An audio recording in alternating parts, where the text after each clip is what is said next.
We are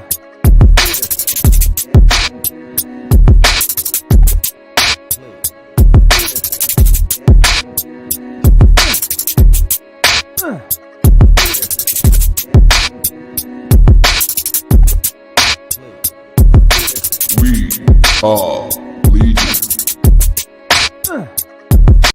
What is up, Comic Fandom? Welcome to the Legion of Comics. I'm Mark, and this is At Week's End, the spoiler-filled look back at this week in comics and so much more. But before we dive into any of that, check this out.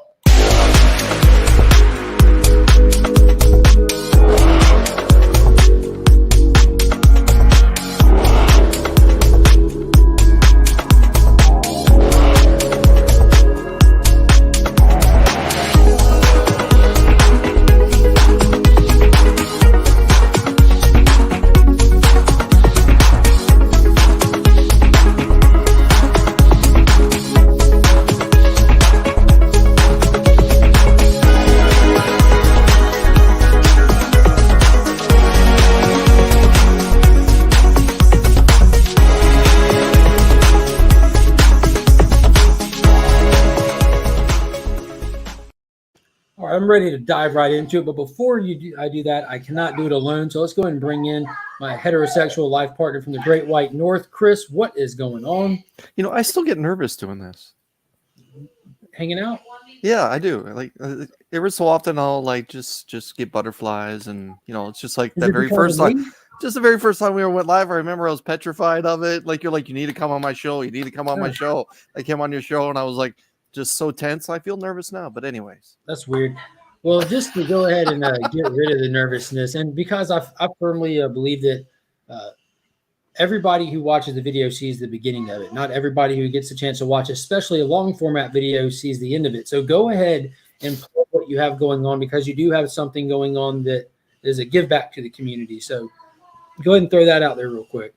I'm now 19 subscribers away from the magic number of 600. Once I hit 600, I'm going to announce a date when I'm going to go live. I have a big old live stream, and I have a big old prize celebration. We're going to be giving away a lot of stuff. I kind of go overboard looking at it now, but anyways, it's going to be a lot of fun. We got 3 slabs, 3 different prize packs, plus a bunch of other stuff. I'm just going to announce when I go live. If you're part of the 500 thing that I did a little while ago, you know that I just randomly start throwing stuff up, and then comment generator, and we have a lot of fun doing so. So yeah, if you haven't subscribed, please do so. But chances are everyone that's watching this fun channel is already subscribed. Yeah, and also as a reminder, the video is up, people. So go back to his channel, just scroll down a little bit. He couldn't make it any more obvious which video is the entry video. His big 600 is written on it. Go check out the video. He showcases some of the prizes as well as tells you what to do to enter. It's not complicated. It's as simple as it gets. So yeah, definitely go do that. What's up? I don't. Thank you, Mark. What day is that from? Today. Oh. So let's say hey to the chat real quick before we go any farther. And apologies for starting late, getting the house settled down and all that stuff. I'm not even apologizing. I got kids. I was getting the house settled down. I appreciate all y'all hanging around waiting though. Like I see you, Pops. No apologies.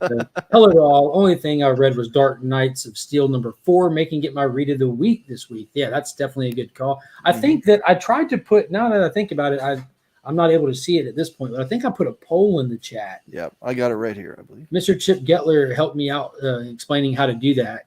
But yeah, I put a poll in the chat. What was your read of the week, Marvel, DC, or Indie? And then asked to drop a comment about, like, and name it so we can kind of talk about them as we go. Lucretius 1971, hello from New Mexico. What is going on, my man? Mars Comics is up in here first. What is up, Mars? Channel member, definitely appreciate that.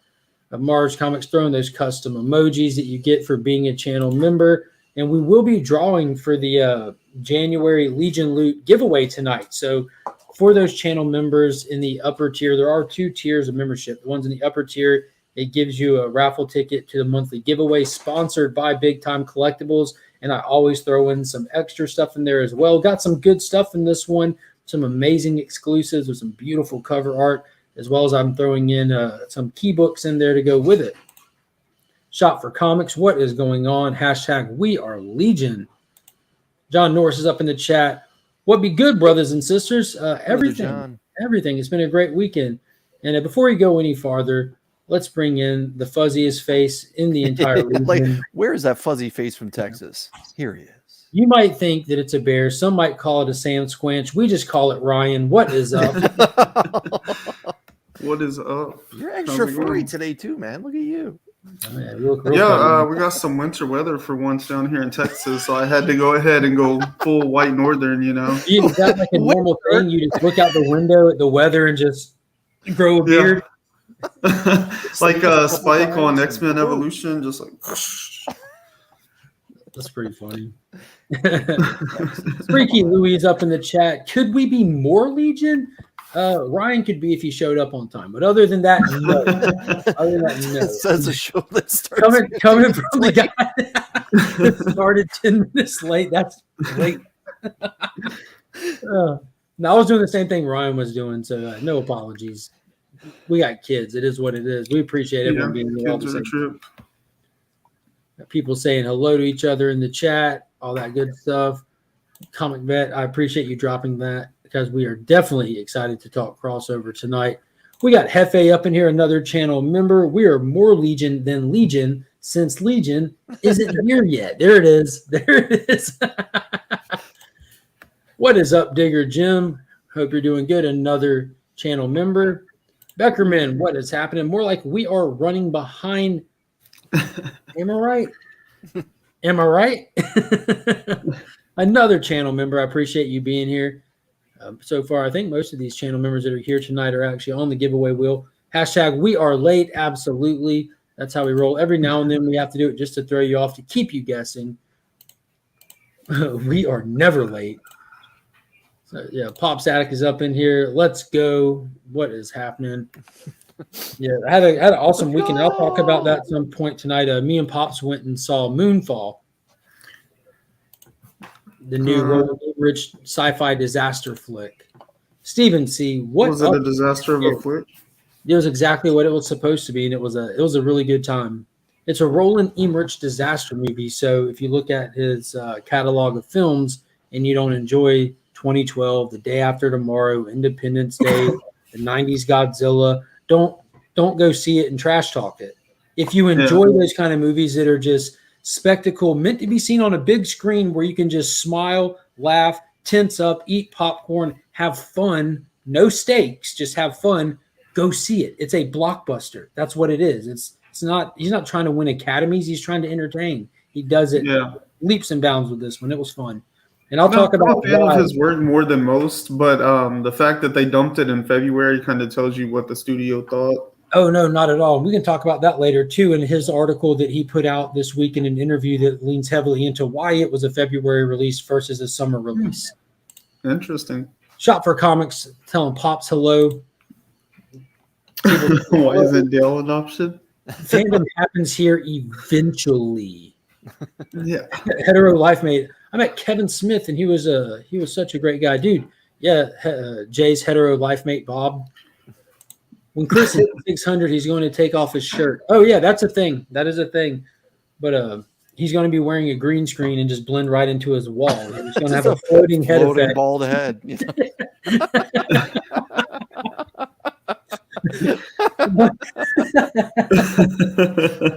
That's some Remy Q early day stuff. He was playing so heavily with the green screen. He was doing some good stuff. Remember when he took over Burke's Thursday night?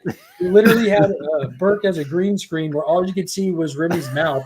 So it was like you had Burke there in the picture the whole time hosting the show, but Remy's mouth moving on. It was hilarious. How's it going, Comic Fam? Still at work and currently working on hour 56, but can still listen in to one of the greatest shows on Sunday, throwing those We Are Legion custom emojis. I appreciate that, Dan. Another channel member. 500 show is a blast, so you know 600 going to be nuts. Yeah, if there's anything Chris can promise, it's nuts. Film Age Studios up in the chat. What is going on, my man? Pocan Joe comic review. Hey, folks. What is shaking, Pocan Joe? Justice League Incarnate is probably what I'm enjoying the most lately. I couldn't agree more, and I'm going to go down a small rabbit hole here in just a little while. I actually have it right here. I've decided to go back through this one a second time just to make sure I wasn't losing my mind when I was I was on my crusade today, guys, where I go into all these clickbaity channels with a lot of subscribers that put out content just bashing and trash talking everything that comes out. And I just went on a crusade today about this book specifically and all those videos. And I was like, DC's retconning everything about their previous events, making them mean nothing and blah, blah. I'm like, dude, y'all need to read a book instead of a clickbait article and then make a clickbait video. We'll get to it. Beckman, what's up? Digger Jim, Newburn was my read of the week. That was a solid issue for sure. My birthday is 2.5 weeks away. I claim winner, LOL. Well, let's get to know your birthday coming up. I still have books down here for you, Hefe, as well, that we talked about previously from a video I did a while back, as well as your member stickers and all that. We need to coordinate. He's local here. Comic Vet is a butterfly. Hashtag Peacemaker time. That fuzzy face in the orange circle. Yes. I remember when Ryan was putting out content a lot. He's like, whatever platform you use, look for the fuzzy face in the orange circle. I'm there. And he was there. Hey, both of you guys. Thank you. Monkey. That way. Just looking at the poll, Marvel is in last place with 27%. The Indies are in second place with 36. Tied for first with DC at 36. So DC and Indy at 36 and Marvel with 27 for read of the week. Dude, that's a fair assessment, especially for, like, I'm not gonna lie, like, I'd assume that my viewer base is probably more DC heavy than most, but there was some solid Indies out this week. There were some solid DCs out this week. I think the only Marvel book I'm even reading right now is Kazar, and I'm like 3 issues behind on that, so I can't even tell you. That might be my read of the week. I think it's the end of the arc, so I'm sure it's a great issue, but for Kazar, I read it. Yeah. I think you're the only person that I know at this point that's reading it. I think a few people picked up the first one, but when they started throwing flowers as a superpower or something, they're like, wow. What is going on, Flo Dameron, another channel member? He's here for the artwork on it's pretty beautiful. And I like the mushroom fungus kingdom kind of connection they're making to stuff. Nice. What is going on, Hoarder's Hide? Dude, this is all right. Miss So, what is going on? Jeffrey Castro, how is it going? Let's scroll down. Brian LCS is up in the building. What is going on? Hope you're having a good night. Or if you get hashtag Legion style like that Hulk logo, I'm willing to get it permanently tattooed on my body. Just want to be more Legion. We may take you up on that. Blasting the Station, what is going on? Hope you're doing good. That's Huey from over at Blasting the Station. The Dell was an option. The DC would have won. All right, I think we made it to the bottom of the chat. So as usual, we want to start off with just a little bit of discussion, maybe some hot topics, some information drops that's happened before we get into reviewing books or talking TV shows or movies or anything. I know that, like I said, I saw Moonfall. Of course, Book of Boba Fett had an episode drop this week. Peacemaker had another episode. And I'm always game to talk Righteous Gemstones. I don't know who watches that show, but it is hilarious. But anyways, information-wise, I think one of the most prevalent ones that I've seen on social media was the fact that Madam Web has been casted for a live-action Spider-Man appearance, and they casted the actress who starred in 50 Shades of Grey. Forget her name off the top. Dakota Johnson. You would know. Yeah. But how do you're a Spider-Man. Part of the Spider-Verse. Are you somehow insinuating I watch 50 Shades of Grey? I did. Like my wife wanted to watch it, I heard so the soundtrack it. is really good. Yeah, it's got The Weeknd on it, but and Beyonce. Yeah, they weren't good. I mean, they were what again? It's one of those things. What is it supposed to be? So you preferred the novels? Be honest with you, I'm more for that kind of content. I'm definitely more of a visual medium kind of guy. But yeah, the comic spin-off series. If I get it in a graphic novel, so I can turn the pages slowly. Yeah, by the publisher that does Vampirella, right? Yeah, Dynamite. Dynamite. But Chris, you're a Spider-Man guy. How do you feel about Madam Web coming to live actions? I have no information on where this is supposed to take place. What Spider-Verse MCU is this a Sony project? What do we know about this? Again, it might be much ado about nothing because they casted Kraven the Hunter a little while ago, and there's been nothing about that ever since. Yeah, Morbius keeps getting pushed back. I like the fact that they're trying to keep themselves relevant, trying to keep themselves in the headlines of pop culture by, just casting. But Madam Web, I kind of like this. It's kind of much ado about nothing. Okay, Madam Web, interesting character. Is she not dead? Is she what? Just going to be the kind of the Queen Spider of the Spider-Verse kind of thing? Is this the rabbit hole that they're going to attempt to go down? Do we know if this is even meant for like an animated feature? Or is this meant for a live action? Do we have any? They told anything other than just the is Madam Web a comic character, or was she she just from the was show? even in the animated show. She's this old bag with some bondage stuff over her eyes who rides around in Professor X's wheelchair, but it floats and it's shaped like a spider. Yeah. I mean, I remember her in the show, but I didn't know if she actually was in the comics or if that was something they had made up. I think she was introduced in the early 200s, I believe. Like her first appearance, it's actually a cover appearance, I believe, and it does have some secondary value. I remember last year it was spiking with some potential about this character, but it's kind of like that. Like when we heard the idea of an Aunt May solo movie, like this, it's not like come on. She's always been an old character, like for real. Supposed to be old, and you kind of feel like she has this well of knowledge to her or whatever. But they did cast a younger actress for sure. Yeah, I think that I definitely have a semblance of faith in these movies to be watchable for sure, like enjoyable on different levels. So depending on if it's Sony, I have no faith in it. No faith in the Spider stuff. Well, that's not true. I have no faith in their Venom stuff. So somebody brought up the Morbius might be all right. Post-credit scene the other day to me, and I just shivered. It was so awkward. I felt awkward for the movie I was watching. Yeah, Remy's appearance on Slab Hub this past Saturday was something to be admired. He had some of the most off-the-wall comics, including Spider Horror #1. It's a palate cleanser, as Rob kept saying. Yeah, but the thing, I can almost promise, what's she going to have, less than 10 minutes of screen time? This is not like they went out and got themselves an A-lister. It's not like they went out and got themselves, not to say anything about Dakota Johnson, but they, maybe we're going to have some Coldplay on the soundtrack now. Who really cares? This is. Oh, that's an interesting factoid. Yeah, she's not going to have 10 minutes of screen time. This is not going to be that important. If they went out and cast Null somehow, this would be okay, Mark, Ryan, we need to go live now. We need to talk about this. This is going to be interesting. But we're talking about Madam Web. Madam Web. Come on. Yeah. This, again. I think they're just dishing for reactions. It's all it is. Staying relevant. So she said, okay, I'll do it. And they just announced it. There may not have been money even traded hands. Who knows? But again, what is she going to be what is she going to be attached to? The Aunt May solo movie? Yeah, the Aunt May solo movie. That was a thing for a while.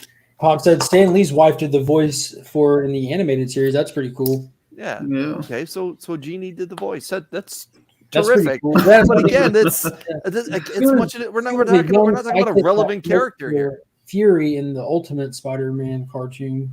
Yeah. So I don't know what they're going to do with her. I don't have a clue. But yeah. Did you guys see the Halo trailer? Yeah.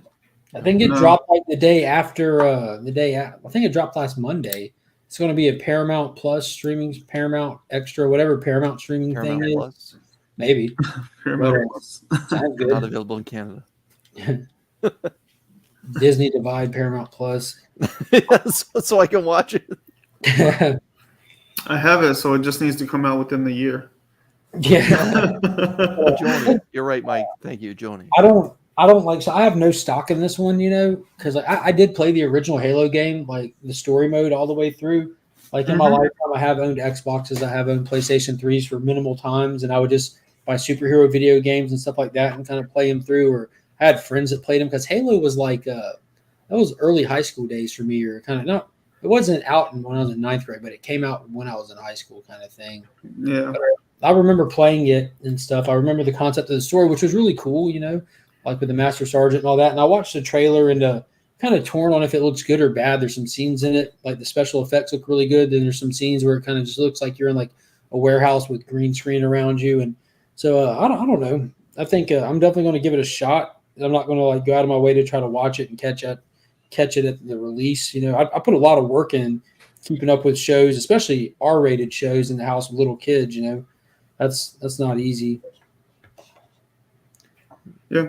I played through the first 3 Halo games, so I know the story pretty decently, but I don't know if it's ever something that I thought translated well into like other mediums. Well, they announced right off the bat when they announced the trailer, or when they released the trailer, that this show is not beholden to the stories of the game. That it's just Halo by name and design. It's got its own story. It's in its own timeline. I don't know if you get into separate timelines in the games later or anything like that, but this is its own thing. And what is going on, House of L Comics? Yeah, I agree with Hefe down here. Just watch Red versus Blue. The official Halo trailer is going to be during the Super Bowl. There's like a 3-minute one they've already released. So I guess that'll just be the second trailer or something. But there was the Covenant looked really cool. The special effects on them are great. What is up, Warlord? Yeah, Pops just saw the trailer for Lightyear for the first time when we went to see Moonfall. Oh yeah. Yeah, that looks good, man. They're doing some stuff. Yeah, it looked fun. Yeah. I saw the teaser trailer for The Boys, all of 10 seconds, basically. Oh, cool. I haven't seen that yet. I enjoy that show. Dude, I think I'll be a forever fan thanks to the episode where they drove the boat through the whale. that was amazing. that was super cool. Let's see. Other cool stuff that got announced this week.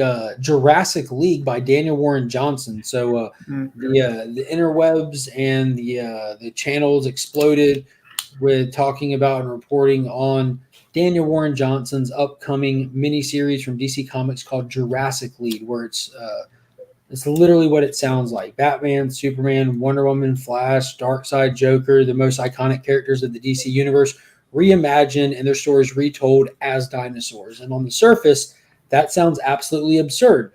But then you apply Daniel Warren Johnson to it, and you're about to get one of the best stories of the year, guaranteed. And I've already been thinking about it. The best part's going to be when we get to the end of this and we are emotionally moved by the story that we just read, and then we remember out of nowhere, oh, yeah, these are dinosaurs too. Because we're going to forget somewhere along the way. It's going to be amazing. Yeah. I don't know about that part. I'm just looking forward to that 2-page spread where it's just one big picture and you have to follow everyone kind of going through this labyrinth of artworurt.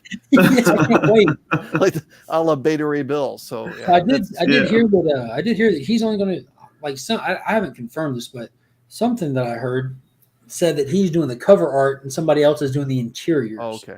So, but I looked at some of the interiors and it's very reminiscent of his work. So I don't know. But I'm really excited for it. Daniel Warren Johnson is just one of those guys that he does not miss. I'm only buying Superman games now, but I'm getting old. Have y'all watched Yandy Tartakovsky's Primal? Primal, yeah, that was wicked awesome. You want to talk about like a dinosaur and a silent character moving you, man? Like, I believe it. That's kind of the tone I expect with this Daniel Warren Johnson project. Like, give me something like that, but in a comic book with Superman and stuff. Like, that sounds awesome. Yeah, I agree. Like, I've hit this nostalgia age. What he was just saying, they start making movies for the new generation of kids, and our age people are definitely going for nostalgia. I see that more and more. And I was hanging out on the banter talking about that's what was so great about Moonfall. It was like watching a 90s blockbuster action flick with a 2022 budget and special effects. It was so fun. Nice. So fun. Like when they did live action Lion King. Yeah, I love the live action Lion King. They're doing a live action Lion King too. Yes, they are. The Super Pets. Yeah, dude, I'm so excited for that animated movie, Super Pets. I would be into Lion King 1.5 live action. They should do that one. I don't think I've seen that one or Lion King 2. Oh, Lion King 2 is garbage. Lion King 1.5 rocks. It's like a Seth Rogen animated comedy before Seth Rogen existed. This reminded me of the Sausage Party. Hey, Kyle, have you seen Lion King 2? The cartoon? Have you seen Lion King 1.5? Yeah, so we can't help with any of that. Dude, we were just watching the Iron Giant like when I first hopped on here. Oh. That's what we were watching. Like today, That's an amazing I movie.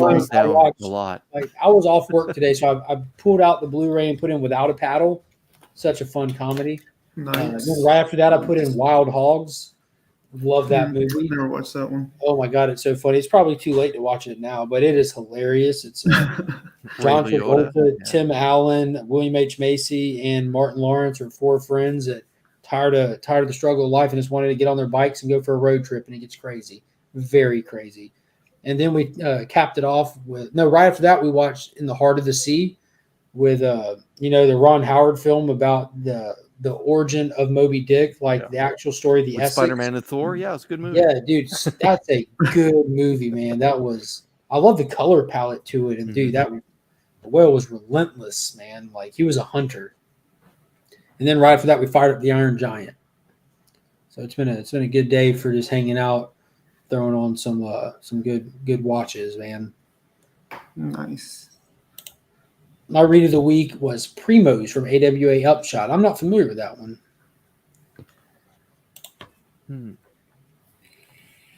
So we got Justin Birch in here. What is going on, my man? Hope you're doing good tonight. The paddle is awesome. Dude, I've seen Waiting 1,000. Like that wing, man. Come on. We all know Waiting. I give my wife the goat on the regular. Like if she's in a bad mood, I just go bend a corner and holler for her. Everyone's happy again. You gotta go behind. It's so veiny. Yeah.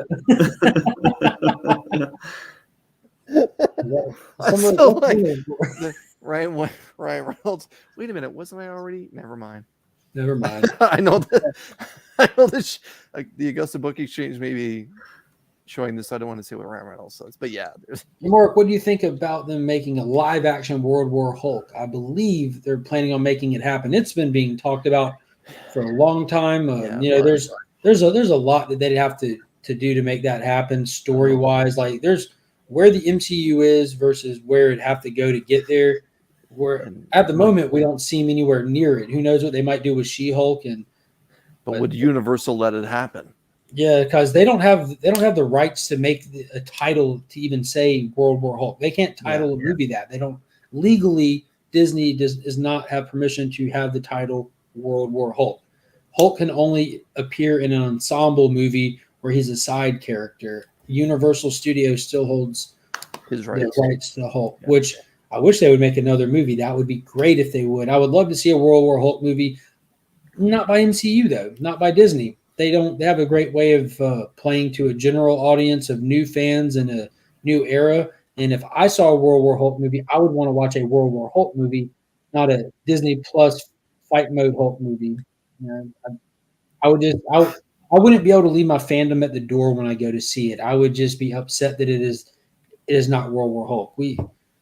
How much stuff they'd have to introduce to get us stable with before we have Hulk come back to Earth and walk through the entire MCU and just decimate them. I mean, it'd be cool. So what's shaping up to stand the test of time better? World War Hulk or War World Superman? No, World War Hulk at the moment. Like we got a long way to go to get this World War saga on par with that, bro. Bro, John Romita Jr.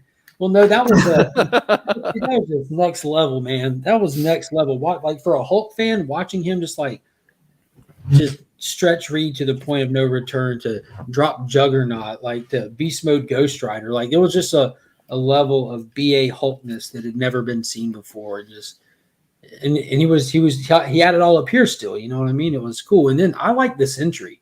Like I really like that character. Like I think Bob is super cool. You know what I mean? And the whole fact that the only person that can even remember Bob is the Hulk, not Banner, but the Hulk. No one else even knew that he existed, but Hulk remembers him from back in the day. And watching those two just go at it, like the level of power that Romita just put on those pages, it was just, dude, it was epic. Then Donny Cates came in and had Null just rip him in half. No, that's fine. People get better.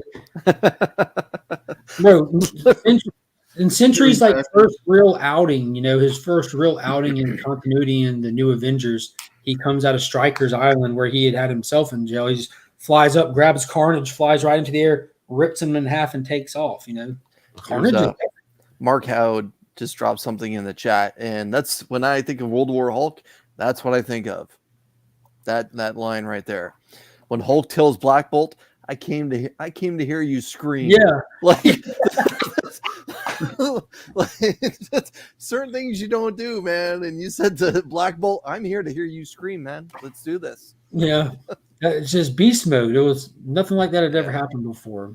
I just read Superman Red Sun for the 100th time this week, and that's another one that I don't care how many times I read it, like it can just bring you to tears. Like you just get like that emotional feeling where just one tear wants to run down your face for a couple different moments in that book. Just like that shock of realization that Superman has on his face when Batman does what he does.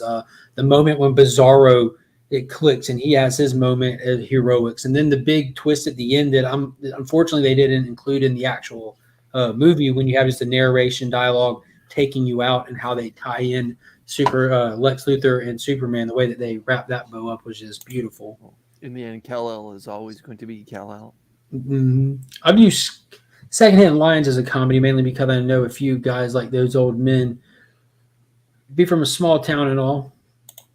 World War Hulk tied into Ragnarok, but that's just like the basis for it. Like in the comics, it was the basis for it. Like that's what I'm saying. Like they crapped on that. They crapped the bed with it. So like when you have like Planet Hulk, you like the Ragnarok thing was like the start of it. Like in the pages of the Hulk run, the Illuminati decided Hulk was too dangerous to keep around, so they asked him to go fix a satellite.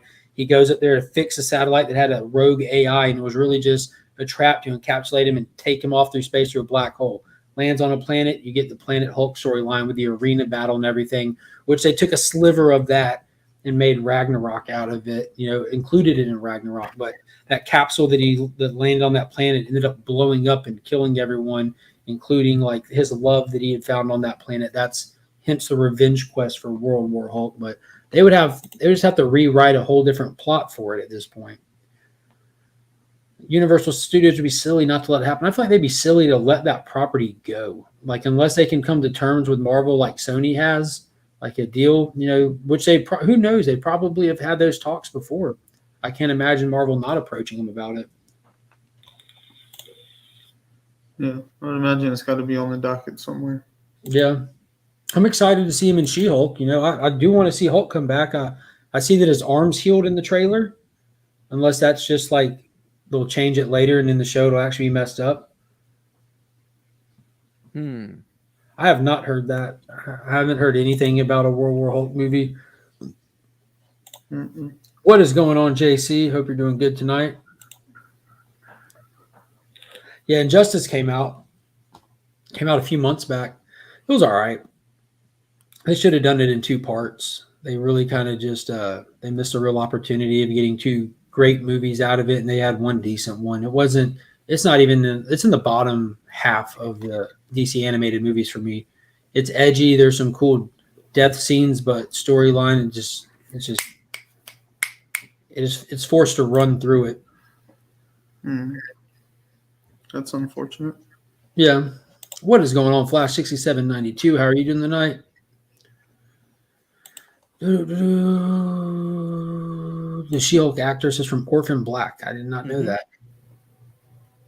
It's pretty cool. Guys, I want to talk some comics. Sure. Yeah. Sure. Ryan, what did you catch up on this week? What have you read? I know you're a digital guy. Excellent question. All right, so I read Crossover. I got caught up on that. Good stuff there. It was so fun. Yeah, that was a really good one. New Burn, I got caught up on that. And I read The Monkey Prince. That was pretty cool. Interesting. And then I started Suicide Squad, but like all the way back at like number 9 or 10. So I gotta get caught up on that. Yeah, number 12 just came out, right? Yes. And that's all I got around to this week. Chris, what do you got, my man? Let's see. So I picked up Dark Knights of Steel, the franchise 120, the bigger franchise 88, That's so not true. a different franchise number 1, There's so many franchises now. Daredevil Woman Without Fear issue 2. Managed to get my hands on one of these bad boys. Chip Zdarsky doing some brilliant things again. Newburn number 3. A Todd McFarlane less Spawn Is that the first one? without Todd McFarlane. Yeah, what was that? The Scorched? 236. No, just straight up Spawn. Oh, okay. Yep. The normal cover A for Venom 4.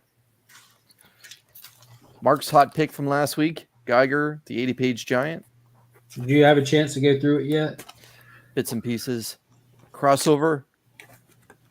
This has been so much fun since Chip Zdarsky did his thing in issue 8. Mm-hmm. And I'm looking forward to talking about Savage Spider-Man number 1. Nice. Actually, if you just leave me big, we can talk about Savage Spider-Man number 1 right now. So for those of you that know anything about Spider-Man, Never heard of it. non-stop Spider-Man. So this is a comic book that I won't get the 10 minutes of my life back that I read.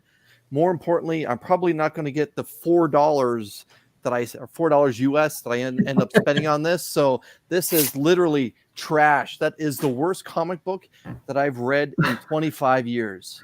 That is the worst pathetic. I've read a lot of bad. I've read a lot of bad comic books. That was absolutely garbage. One of those channels that I went to go insert my opinion into their complaining, hate-filled videos, they mentioned that was one of the better reads of the week. That was trash, garbage, absolute garbage.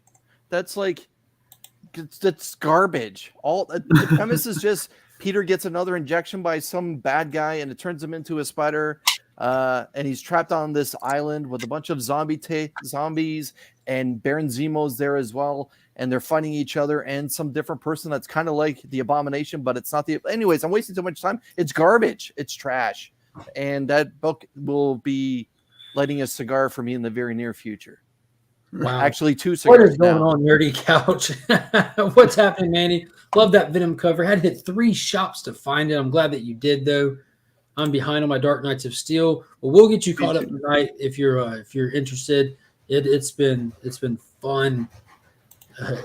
It was a quick read. Looked like it was pretty quick. Oh my God, Chris, how do you really feel about Savage Spidey? Yeah, disadvantage Spider-Man. All right, dude. I'm looking forward to your next book you review, man. Like garbage. I'm pins and needles at this point. I'm losing track of when I show off what books.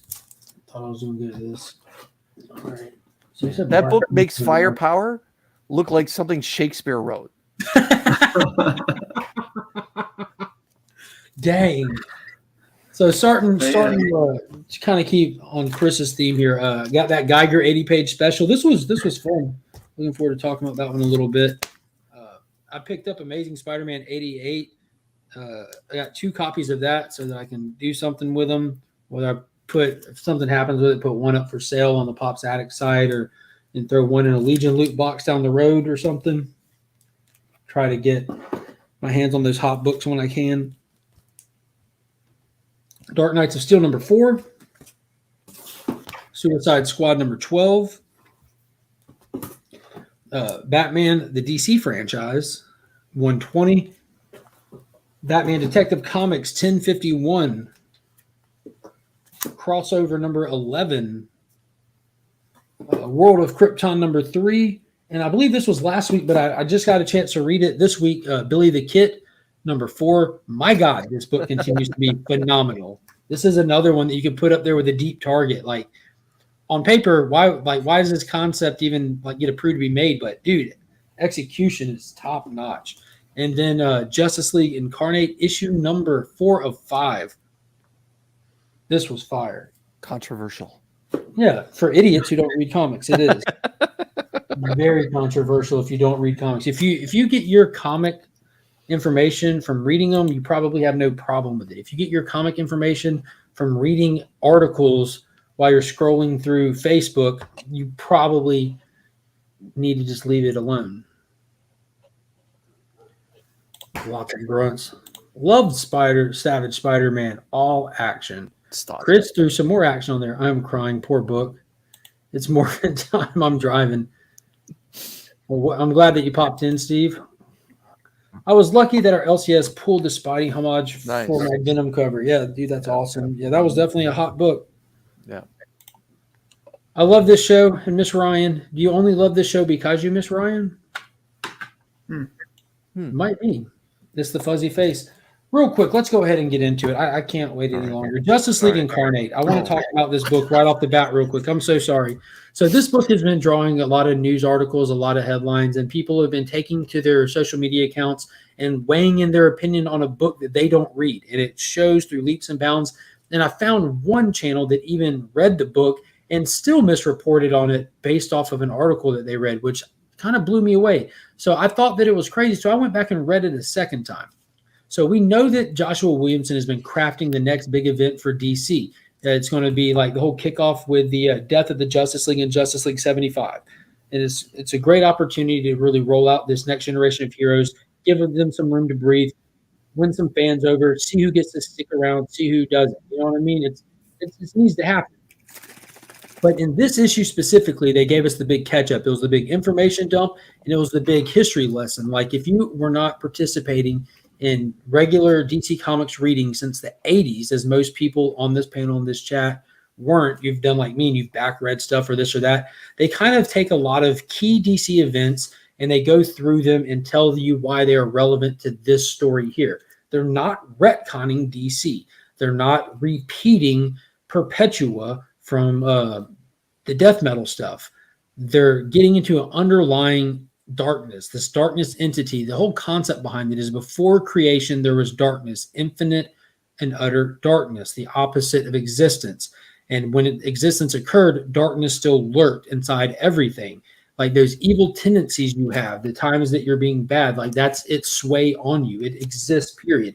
And it touched on how these crisis events were when darkness was leaning heavily. You know, it isn't like it was like an actual person manipulating events. It was its presence. You know, it's not a physical person. It's an entity.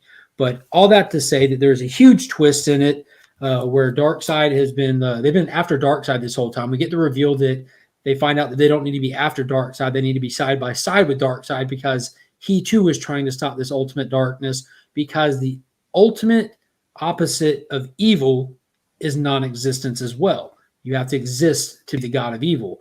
So the big twist was Darkseid goes off, man. He goes in there for the kill, and turns out he gets chumped off, stepped on, squashed out, and we just leave our heroes standing with their mouths open. So we have the empty hand of Gentry and the empty hand of darkness here with his Gentry army from the previous Justice League Incarnate stuff from years ago, and just kind of next leveled it. And this is what's going to be rolling in with the Oblivion Machine and going after the entire multiverse as a whole.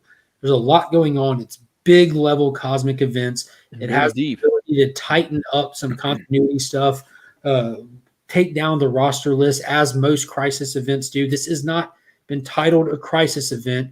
That term gets thrown around so loosely. It's an event. I know people like lose it when they hear crisis. Oh, it's another crisis. Oh, it's another crisis. That's purely branding, man. There's events in Marvel. Yeah. There's events in DC. They have different names. Just because it says crisis doesn't mean anything. It's just branding. So whether it says crisis on the upcoming event or not, it's a big time level event that's happening. Cosmic scale. If you like the DC cosmic stuff, like the multiversal stuff, do not miss this. And if you don't read it, don't talk trash about it. And that goes for any comics.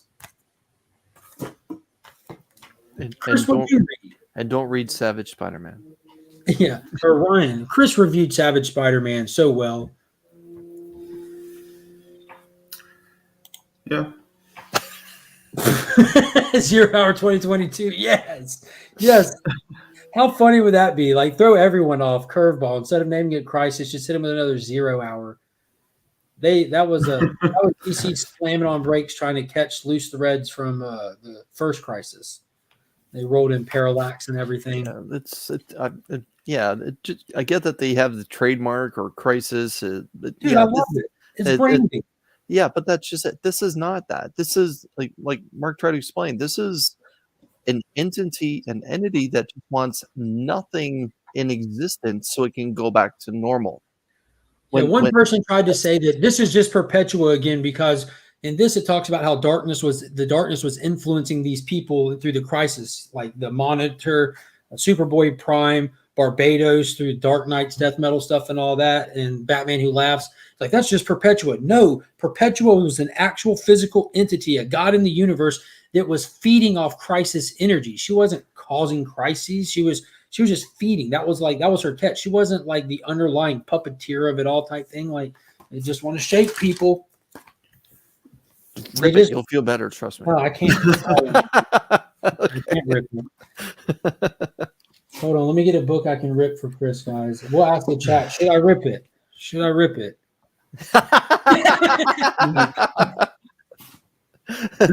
Fake spec or real? Fake. Yeah.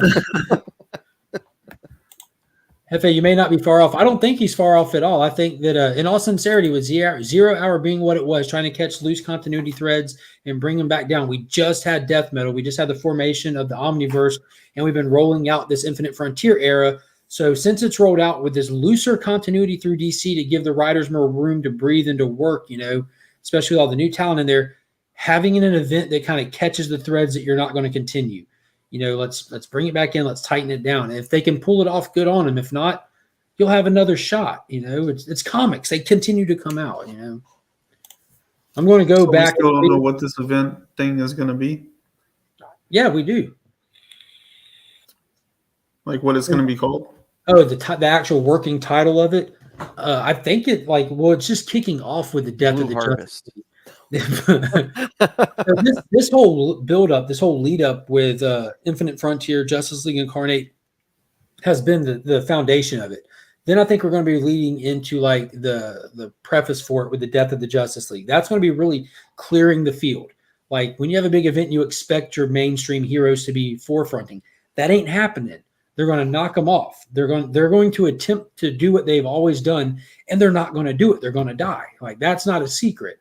So who does that leave? That leaves Yara. That leaves John Kent. That leaves Joe Green Lantern. You know what I'm saying? That leaves that awesome team we saw in Future State that the dynamic was so strong for the people that called crap on Future State before it came out, then read it and were like, dude, I was wrong. This is fun. A lot of people, like I was even saying, I don't expect it to be good, but I'm going to read some of it. And I went into the shop and I pulled all the titles that first week. I said, let's see what it's about. Next thing you know, anybody who was reading DC and a lot of people who were just going to give it a shot, they were all saying, dude, this is overall above par. Not everything hit. Supergirl was pretty weak. It was kind of a really soft story, but Future State reinvigorated Superman's writing. It returned Action Comics. It returned Superman, the franchise title for Superman itself. Yeah, it was like there's many positive things that happened because of Future State. There was a few swing and a misses, like you know, the next Batman, I Am Batman. That stuff wasn't that good, but the Future State provided so much into what we are enjoying today. Suicide Squad again, now the backbone of DC's main continuity. And this is all right. So Wonder Woman's been off on her own since Death Metal. She's been doing her Wonder Woman stuff. So in next week's annual, we're supposed to be getting Diana back into the main continuity. She's supposed to be returning in the Justice League Annual 2022, and I think they're bringing her over for the death of the Justice League event.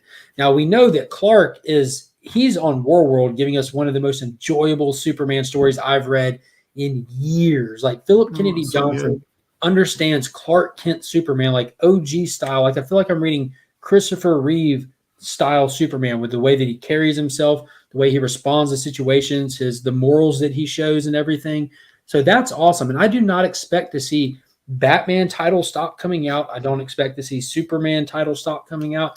It's just because again, DC has this continuity where they're allowing writers to do their own thing. So if you want to know what's going on with the Justice League, it's just the Williamson titles I'm expecting. Like that hasn't been confirmed, but you're still going to get Action Comics Superman. Batman's going to get Batman. That's their bread and butter is Batman. Like we could probably guess. We're probably going to see Barry Allen fall again because Wally is now in Flash, right? Yeah, and now that I think about it, like I read Justice League and dude, it's. We're probably Diana's probably going to fall, right? I can't remember. I can't remember if it's Barry or Wally in the primary Justice League book because you don't get a lot of time with them out of their suits. You know, they're always on the job. It's Justice League. It's an ensemble book. So in the main Flash title, you have Wally running it and Barry like kind of a sideline, but I don't know. I don't know. If we're leaning toward future, Wally's really tied in more with the in the greater continuity. He's tied in with the Teen Titans stuff. So I'm assuming it's Barry in the Justice League then, because we know that, especially from Future State, we're catching up with that stuff in Teen Titans as well. You've got the 4 Riders of the Apocalypse coming in the Great Undoing, which is the even bigger threat that they said the 4 Riders is horrible, but we've got to look ahead. The Great Unkindness, that's what it's called. The Great Unkindness is coming, and that's a kill-all. And we know that when that showed up, the 4 Riders showed up, was it famine that infected Wally, and he just went on a killing spree? Yeah. So we have that potentially have to look forward to or ward off. Like I know a lot of people lose their mind. They took a hero and turned him into a bad guy. No, they didn't. They took famine and famine possessed him. Like that's famine. Like who cares what outfit he's wearing? It's not Wally killing people. I love that. Like it was cool seeing like Wally in that light. You know, it was wicked. Yeah, and I think we'll probably see Hal fall too. Yeah, do I expect them to stay dead? Not a chance. No way. But they'll be gone. They'll be gone for a little bit of time. They said when they did the Death of Superman back in Superman issue 75, they left it off the shelves for 3 months. They're shooting for longer with this. Since they did the 3-month thing, you know, this is intentionally timed with issue 75 of Justice League as the Death of Superman was 75 with it. So they're going to attempt to leave it off the table for longer than 3 months. So let's see how it works out. I mean, it's a chance to let these characters spread their wings again, you know. There's a lot of new characters. Let's give them a shot. People are always crying for new characters. Do something with a new character. Don't do this with these characters. Well, they've rolled out a ton of new characters, and they haven't had time to shine yet. So I'm not only that, they beg for new characters to give Yara Floor, and now her series is canceled. Like come on. Like, if you want it, you got to support it. She'll be right back. Like I love Yara Floor in Future State. I dropped Wonder Girl after 3 issues, I think, because it just wasn't holding up. If you would have immediately given me a Superman Wonder Woman title like we had in Future State with John and Yara, I bet I'd still be picking it up. Mm-hmm. The Yara story was all about Yara, but I couldn't. After like 3 issues, I couldn't read any more of the Wonder Girl series. Yes. I am loving Swamp Thing. Levi Kamei. That's another new character that they've rolled out as the new avatar of Swamp Thing. And I'm also loving that first issue of Swamp Thing Green Hell that Jeff Lemire dropped. Like Swamp Thing is typically like one of my reads of the week when it drops. That has been so strong. Mm-hmm. You got that right here. Yeah, Lemire and Doug Mankey. Yeah, Mankey's artwork is fire, dude. But anyways, rabbit hole complete. Rabbit hole for Justice League Incarnate complete. I'm sorry. Ryan, what did you read this week? I read The Monkey Prince. That was I found that one to be enjoyable because what happened? I don't know. All right, we're taking over. Awesome. Okay, yeah. So I enjoyed The Monkey Prince. I thought it was cool. That's a character. That's a character that I usually enjoy. You know, it's Goku. It's the Journey to the West. It's just like this fun, lighthearted, goofy character, and so I usually enjoy him. And then the guy that writes it, is it Gene Ewan Lane Yeah, or Gene something? Lane. That's the guy who's doing Superman, Batman. Batman, Superman. Oh man, that book was fire, and it was like so creative. So I was like, okay, well, I usually like this character. I like this writer. So whenever they did that little preview piece, was it Fandom that they released that? Yeah. I thought that was really cool, and so yeah, I jumped into this, and it's like a different origin story. It feels like very modern though. It does feel like the kind of origin story that like my kids would relate to, this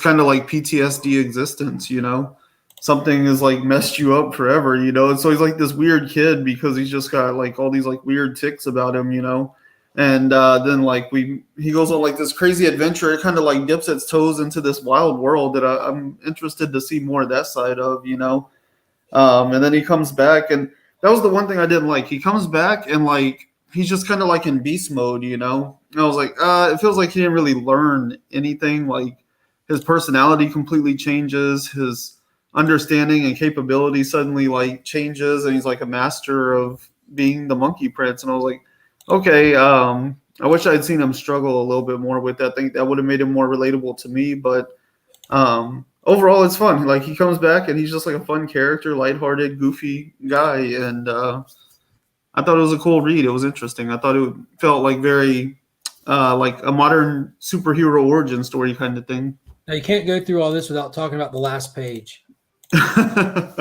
So I thought the book was really interesting because it opens with him basically like having a panic attack. He comes stumbling into the living room, and the title page is Batman like over his dad, about to like knock him out and stuff, And so he kind of like has like this weird tick about him because they live in Gotham, and so he has like this phobia of Batman now, and so Batman's kind of created this character. It's going to be interesting to see what that means moving forward. But in the last page, like basically the Monkey Prince comes back. So he goes off into this crazy land. He comes back. He's the Monkey Prince. He's in the high school. He's going to go get back at the bully that took his shoes and stuff. And Damien is one of the characters like in the high school locker room or whatever when they're changing. And so he comes in to beat this dude up, and Damien's on the phone, and he calls Batman. And so like Batman and Robin show up at the end of the book, and Batman throws a batarang because he's about to like hit this kid with the mop or something. And so Batman throws the batarang to try to knock the broomstick out of his hand, and he takes his head off, and it bounces across the floor. Yeah, straight up decapitates him. So it'll be interesting to see what this means. Yeah, that's where it leaves us with. Like he gets into like this like semi-dark narration of like what it's like to be a decapitated head. He's like, oh, I can't see anything. This is kind of weird. And then like you get to the panel and it's like his head just like bouncing across the floor. So Batman has decapitated the Monkey Prince. But like his PTSD is kind of like what drove him. Kind of what drove him into like the realm of the Monkey Prince, because he's all like having a panic attack because he's freaking out about Batman and all this stuff, and he just got beat up and his shoes were taken, and so he's trying to figure out what to do. And this character, this Genki like character, told him that he can go through the water curtain. And so he jumps in the pool and he like goes through this curtain of water, and then he's in like the land of the Monkey Prince. And like you don't get to see nearly enough of that. I was like, oh man, like I want to explore this world, Now, is this like Narnia or something? Going back and trying to collect physical copies of, or are you okay with just digital? I'm okay with just digital. So far, it hasn't really caught my attention. Like, not that it hasn't caught my attention, but like, it's not something I see like long term for me. But I am interested to see where it goes and how it turns. Kind of like, did you see that, or did you ever read? Is it called Ecstatic? It was AWA. Chris read that. Yeah, Curry Andrews thing. Yeah, where it's almost like a Spider-Man-esque character, but he's kind of got like this updated, more modern origin story. Right, and that's what this reminded me of. For like 15 minutes per time, kind of thing. Yeah, like 10 minutes a day or something. Yeah, something like that. Yeah. Yeah, so like kind of how that origin story was, where it was kind of like more relatable to like kids these days, you know. That's what this reminded me of. It felt a lot very similar, you know, like kind of a new superhero for new, kind of like what's his name, Static Shock on like the WB cartoon. You know, back in the like very early 2000s. I feel like that was an origin story that I kind of related to a lot more than some of the more ancient ones. So yeah, this feels like really like updated, and so I think it's kind of cool. I'm gonna read it to see where it continues to go, but I don't know. Maybe it could be something. He's a cool character. Who is the writer that handled it? Gene Yun Lang. Okay. Yeah, he was doing the Batman Superman book, and it was straight fire. Mm-hmm. Yeah, I got on the tail end of Batman, or Batman Superman, the whole Hollywood tie-in, like the movies part of it. Yeah, it was an accident. It was not an intentional decapitation. No, yeah, the last thing Robin's like, Batman. All my LCS owners said it was kind of weird because Batman doesn't miss like that, you know? Right. That was a big miss for him. I just loved how they show like the lines that the head was bouncing across the floor. Like it didn't just fall and like roll or like fall and style. It fell and bounced. Chris, what do you got? Shall the tripod talk about this interesting piece? Yeah. Let's do it. Let's get on that. Okay. So, by the way, this is actually a pretty cool Return of the Jedi homage that's on the cover of this. Yeah. So when I picked this up, someone said, "Have you read it, Chris?" And I said, "No." When I went live Wednesday for my new comic book day hangout, and someone said, "Just turn to the very last page, and you'll be blown away by who shows up." And I've been waiting all week to finally talk about who shows up in the back of this book. Now I know there's a lot to dissect to get to that final page, but my God, it really caught me off guard right away. I'm like, "Oh, wow, okay, so yeah, he really does live." But yeah. I see. I missed out on like all of the Walking Dead stuff, so like that wasn't really a strong hook for me. But I thought, I recognized the character enough to like admire the way that this is all played out. Like I feel like this issue really defined the way I felt about the whole series. Yeah, and it's pretty phenomenal. I just enjoyed the fact that now they're going to get into characters that are not necessarily superheroes. Like the character that gets unveiled at the very last page is just a normal dude. But I was just like, "Ooh!" I see. House of L. You said that you stopped at 6. What was this Zdarsky issue? Was it 8, 7? That 7 saved the series for me. The first 6 issues was its own story arc. Then they did a one-shot by Chip Zdarsky with issue 7. So in the early issues, they hinted at this creator killer that was going around killing comic creators, a serial killer. And then we get the story arc for 1 through 6.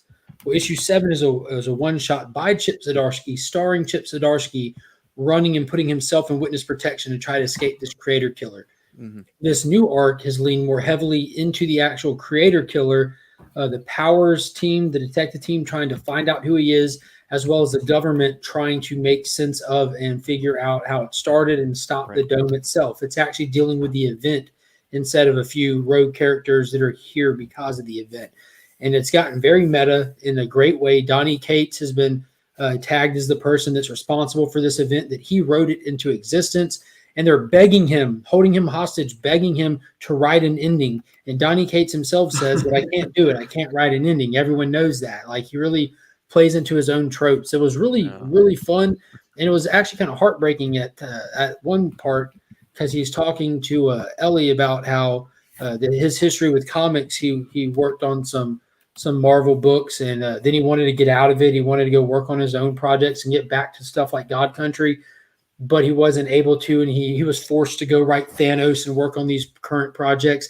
And it clicked because I talked with him on Instagram, and he said, I'm just trying to write books that I would enjoy. He hates doing this. he wants to get back to his indie titles, and whether he's contractually bound or the finances, whatever reason, this is not his passion to write these big 2 titles. And it shows. And I was telling Chris this backstage, I think that he's seeing how far he can push it. Like, he doesn't want to be doing it. So he's like, what if I make Venom a cosmic deity, handicapped space daddy with dysfunctional daddy issues? I bet Marvel won't let me do that, will they? Watch this. Sure you can. Then they let him do it. He's like, how did that happen? How did they let me do this? What if I turn Hulk into a starship? There's no way. There's no way. We'll give you a number 1. Go ahead. Yeah. Like, this is it's getting crazy. But yeah, crossover was fantastic. It's crazy. What is up, Wayways? Dick is Nightwing. Todd is Red Hood. Damian is Robin. What do they call Tim now? Robin. Red Robin at times, but Robin. What do they call Tim? Tim. Yeah, Tim. That's Tim. You met Tim? Tiny Tim. Yeah, Red Robin. Yeah. I thought he was Red Robin too, but I thought I saw them calling him just Robin or Tim. Well, I mean, I guess if Damien's not there, you wouldn't have to waste your time. It's like this is the only Chris here, but normally for Chris, he's in a room with a lot of Chris's. This is also true. Yeah. Being crafted by Donny Cates. But yeah, I enjoyed it. I've enjoyed crossover so far since Zdarsky took over, or for the one shot. It's been fun, and this particular issue was really fun. So I made the joke with Mark backstage. I'm like, so is this the first full appearance of Donny Cates? Like if you were to get this slabbed, would it his first full appearance? Because the cover appearance would be like what issue was it? 4 or something, 4 or 6 when Meg did the cover with him on it, right? And then his cameo came a few issues ago. They've cameoed him, so this is his first full appearance in comic book. Yeah, and I thought Jeff Shaw did a good job with the interiors.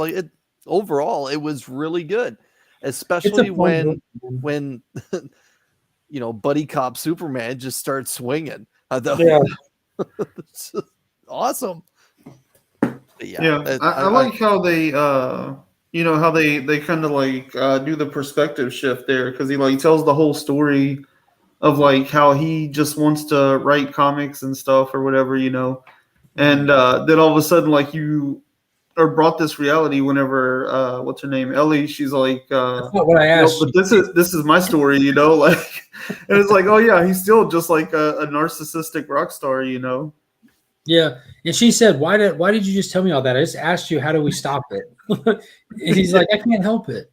I don't know. I honestly don't know how to take it. Him calling out all of his tropes, all of the problematic stuff that fans all the critiquing that fans might have about his body of work. He's like, "Yeah, I do all those things."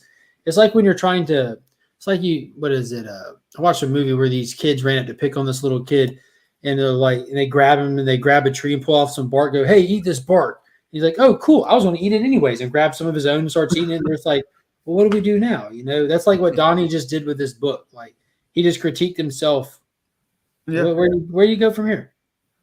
Well, I think he's acknowledging that there's 2 sides to him in a way, the guy that really just wants to write comics. And so all this other stuff is just him trying to push the boundary of what he can do, Yeah. And then the other side of him is tweet boy, rock star, hype engine, Donny Cates. And I think he's kind of writing those 2 different sides of himself and splitting it in such a way that it's so obvious that you can kind of understand and connect with where he's at, in his career. Because, it might sound kind of cheesy, but he was on one of Scott Snyder's classes, the live streams he does, he was on there, and that's something he talked about is you think growing up and as a fan of comics and stuff, right, you think you have this long list of things you want to accomplish that would never happen. You're like, man, I love Venom, he's such a great character. When you're a kid, you're like, if I ever got to write Venom, that would be the best thing that could ever happen. I wouldn't need a plan beyond that. That's a life goal. And then sometimes you step into this arena and for Scott Snyder, he was talking about, Batman. You think man, if I ever got the chance to write Batman, like that would be the pinnacle of anything I could ever do in my life. And then like early in your career, just like some things line up and you fall into the role, you know, and you're like, well, now what do I do? Like he's been writing he always wanted to write Batman. Now he's been writing Batman for like what, 10 years or something, 12 years. Like he's like, now I'm kind of tired of like superheroes and all of this, you know? And I feel like Donny Cates, that's why they were having that conversation, you know, because Donny Cates kind of is in that same place where it's like, oh, if I could write like all these Marvel books and these Marvel characters, like that'd be the greatest thing in life. Like I would never have to do anything after that. And then it's like, well, yeah, now I've accomplished that. And I still have like this whole career that I have to find something to do with. Yeah, I can see that. I couldn't say like this is like his best work with crossover. I couldn't even come close to saying that. I haven't read enough of his stuff to say that. But out of the stuff that I've read of his, I'm having the most fun reading the second arc of crossover. Mhm. I'm definitely not saying it's his best work. There's different genres of stuff that he works on, but every issue of the second arc, I find myself like intrigued, wondering what's coming, literally laughing out loud while I'm reading it. Like there's times where you just kind of face palm, and that's what he was wanting. Like that was the desired reaction. You know, it's not like I'm doing that because it's bad. Like it's just unique. It's a very unique book, and it's a treat to read. It has become a treat to read. Yes. Yeah, it definitely has. All righty. Real quick. This is an 80-page giant, so I'm not going to spend a lot of time on it. Oh, and by the way, everyone, it's Negan that shows up in the back of crossover. Oh, yeah. We Oh, I forgot didn't to say get that. that. No. Negan I heard y'all lives. talking about It's Walking true. Dead. Yeah, they're trying to go meet up with their contact point. Who are they taking? Who are the powers people taking? They're taking the old the dude. They're taking Ryan's father from the first arc, the preacher man. Yeah. And his contact man is actually Negan. That was pretty funny. Coming to get him. But Yeah, Geiger yes. had an 80. I'm sorry. Go ahead. Oh. I was just gonna say, I guess the other part of that book that we forgot to mention is like Donny Cates like created all of this. He like walks out of the dome or whatever, and then all these characters Monsters. are coming through the dome, and he just like turns around and stops them all. And so now he's kind of Really also got like this fun, Neo Matrix version of Yeah. himself going on. I went with Glenn from Tron, like how he just shuts the grid down. Yeah. But Geiger, 80-page giant. This is Jeff John and Gary Frank's creation. Geiger expanding into what they teased in the pages of the last one with the Unnamed. They show you a timeline at the end of Geiger issue 6 called the Unnamed, and they had a list of all these characters and stuff, and talked about how there's going to be this whole Geigerverse expanding. And this is our first taste into it. They give us a handful of stories spotlighting different characters. Some of them have already existed inside of the Geiger universe. The ones that did were mainly just the casino operators, or what's really just the different gangs. So we saw kind of the dynamic of a bunch of those places, which was cool. But most importantly of all, we saw, what is he called? The Red Coat. And one of the first story arcs is this character called the Red Coat. I hope that's his name. But he's apparently an immortal who's been around since the George Washington days. And it was super cool. That's one that Jeff Johns is also going to be writing. The guy who's doing Venom currently, I forget his name, but he did the artwork in it. Brian Hitch. Yeah, so it was the origin, first appearance of Redcoat, who's going to be getting his own #1 at the end of the summer and continuing. And then, and importantly as well, in the back, we don't get an actual story of it, but we get a preview for Junkyard Joe. And when I tell you guys that like Gary Frank is top tier, like this, they give you pencil work for Gary Frank's upcoming Junkyard Joe. And they give you like creator's notes, like a little creator paragraph and everything about like what the world of Junkyard Joe will entail. But that artwork is just insane. His pencil work is nuts. But the other stories were just kind of fun, getting to know, again, the casino people and everything. They were well done. Some of them are heartfelt. Some of them are almost like an episode of Tales from the Crypt. But it was a good read. It was definitely worthy of a pick of the week going in blind. It didn't disappoint if you're at all interested in the Geiger stuff.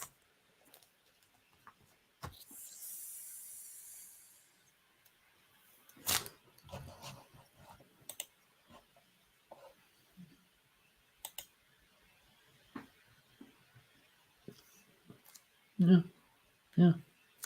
I think that's what got him Venom. Got to bounce to do some commitments. Thanks for the great show. You guys are awesome. Appreciate you hopping in there, Nosh. You should definitely jump back on, give it a shot again. What else you guys got? All hail the Goblin Queen, ASM 88, the book that everyone, I'm presuming, picked up this week for more than just one reason. Cover done by one of my favorite all-time artists, Arthur Adams. Basically, long story short, the Beyond Corporation, who's copyrighted the name Spider-Man, that has their own Spider-Man out there now in Ben Reilly, they wanted to create themselves a villain, so they created the Goblin Queen. So the Goblin Queen, long story short, gets unleashed, and unbeknownst to everyone, Ben's girlfriend Janine has run away from the Beyond Corporation, has decided to go to the Daily Bugle to spill the beans on, Janine, to spill the guts on what's going on with the Beyond Corporation. Well, the Goblin Queen goes after Janine, who is paired up with MJ, and is gone into the Daily Bugle. And lo and behold, the Goblin Queen arrives, smashes through the glass, basically what the Hobgoblin used to do, and Green Goblin used to do, and Red Goblin used to do, and started attacking Janine to get this drive, to get all the secrets with. And Ben Reilly shows up to save the day, but does he? No, he grabs his chicken dips and he grabs Janine and says, "Bail, dude, ciao, baby," and leaves MJ. And she basically says the words, "He just left." Yeah. And the final panel is the Goblin Queen looking at MJ. Oh, I'm still here. Yeah. So that was crazy. Like, the long story short, it was a fun issue. It was better than that piece of trash I just ripped up. Yeah, I went through it. It wasn't bad. I did think it was cool, like how she was made in a lab and she's feral. Yeah. Goblin Queen or Queen Goblin is totally feral, like biting her makers and attacking her handlers. Yeah. They've got some technology in her that they can kind of program her direction and drive. They don't have doesn't seem like they have detailed hard lining on right arm move kind of thing. Just they can set her off on a target. But that ending twisted me because I flipped through it. I'm like, dude, he just left her. Is that normal Ben Reilly? Literally stuff? just bail. But they've really been setting it up where Ben's not well. And I mean, Ben's not well mentally. And I wonder if this is him trying to escape the Beyond Corporation as well. Because it starts off, well, she's missing. And he may not even know where she is. So now, lo and behold, he gets a hold of his woman and says, all right, well, I'm now going to spend the rest of my life with you. Let's go. And exits stage right. And then literally MJ is there. He just left. And, like Mark said, this new character, which is feral, he's correct. Like she does leave a trail of devastation. And we'll see if they keep promoting this character. I don't know what she's going to be able to do when she goes up against Peter Parker. Let's be honest, but it's it's readable now. It's definitely readable. And the thing is, Zeb Wells actually handled this particular issue. Who's going to be handling the new volume? Yeah, he's but Ben still has his head. Yeah, for now. For now, we'll see what happens. Ryan, you got another one? So is my first appearance Red Goblin spiking yet? I have bad news. How much are they going for? I assume they're probably like a $5 book. That's me assuming. I don't know. I think maybe the Alex Ross variants may have a little bit of a premium. That's about it. I know you can get a 9.8 for somewhere between 50 and 75, 80. If they come out with a Goblin saga or a Goblin family kind of thing, maybe Red Goblin will start to pop a little bit. But again, that's a little bit of a wasted character. We'll see what happens if Zeb Wells decides to go down that road with JR.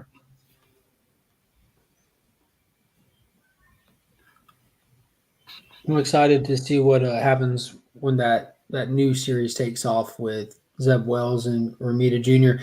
Because you guys know I enjoy Romita Jr. art. And until the announcement of him taking over Spider-Man, nobody else does. It's a very niche group of people that enjoy his stuff, mainly like someone mentioned before, for nostalgic purposes. You still enjoy it from years ago, but as soon as as soon as they announced that, you had all these people come out of the woodwork. Oh, I love Jordan. Romita Jr. Yeah. I'm like, yeah, we'll see. We'll Yeah. see. Show us your haul. Yeah. But go ahead, Ryan. Oh, the only other book I read this week is New Burn #3. Yes. And actually, I read #2 and 3, so it'll be kind of hard to discern the two probably. I do remember and I think this was actually an issue #2, but like singular panels with different like interview pieces, and I immediately went to Heroes in Crisis. I was like, hey, we're gonna do this again. Cool. I enjoyed it though. I thought that was cool. I think this one is more of this was the one where like the mobs have decided that he's not getting the job done, and so they're gonna send like the Russian enforcer and the Yakuza enforcer. That was a great issue. I like that we got to see more of like how, I guess, sort of his origin story, but in the sense of like we got to see how the gangs have worked this out and how they've made the money keep moving, you know. And so like he gets to go to like this neutral territory and stuff. It was an interesting issue, cool issue. We got to know more about the chick that's following him around. I forget her name. The April or something? Something like that, yeah. We got to see a little more of her, like not just being independent, but like being capable, you know. She's like kind of knowledgeable and has her own background experience that I like how quick makes her a more interesting character. This guy has been doing your job for you for like, hey, chill out. Quit talking. Yeah, she was a little over the top in that scene. Yeah, she's hot-headed.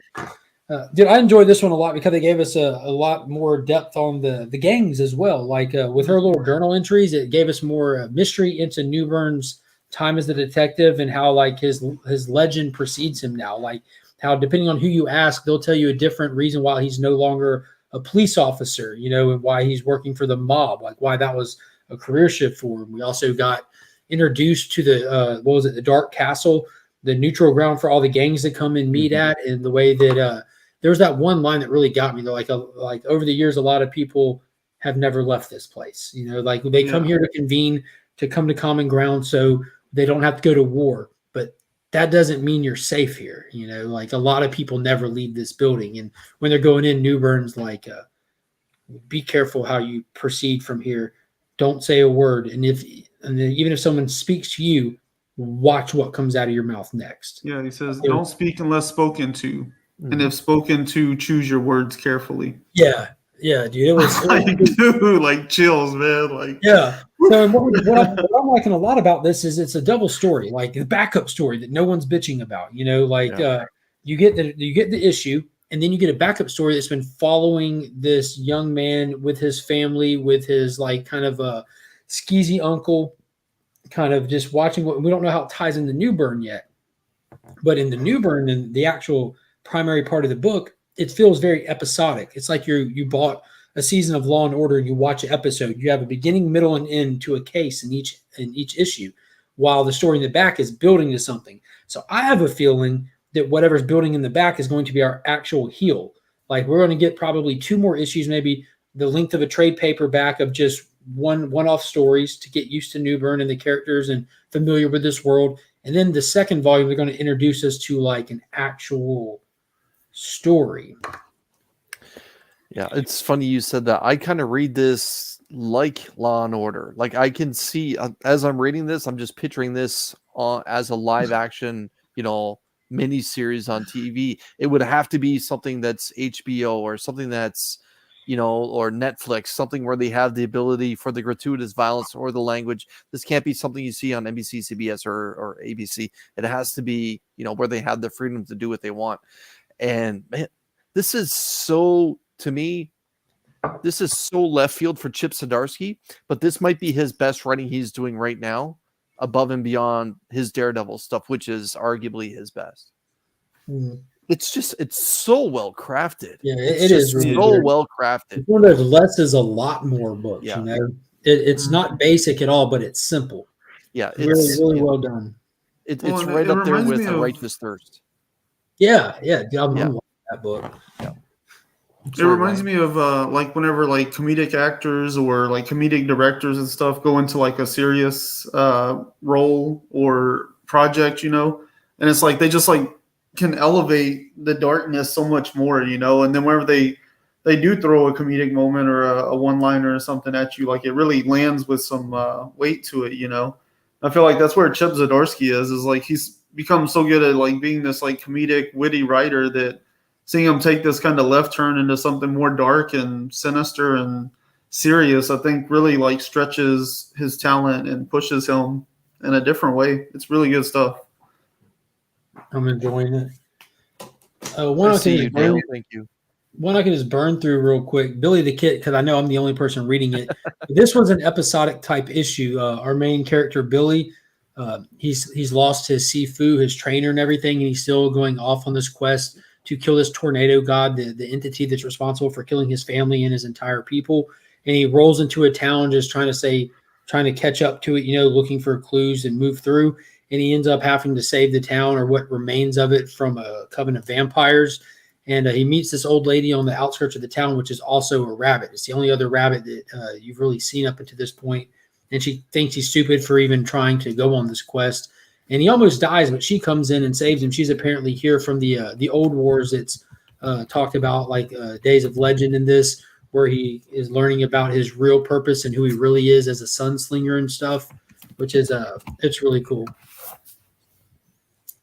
Good stuff. I don't know what happened in that book, but that combination of words was really interesting.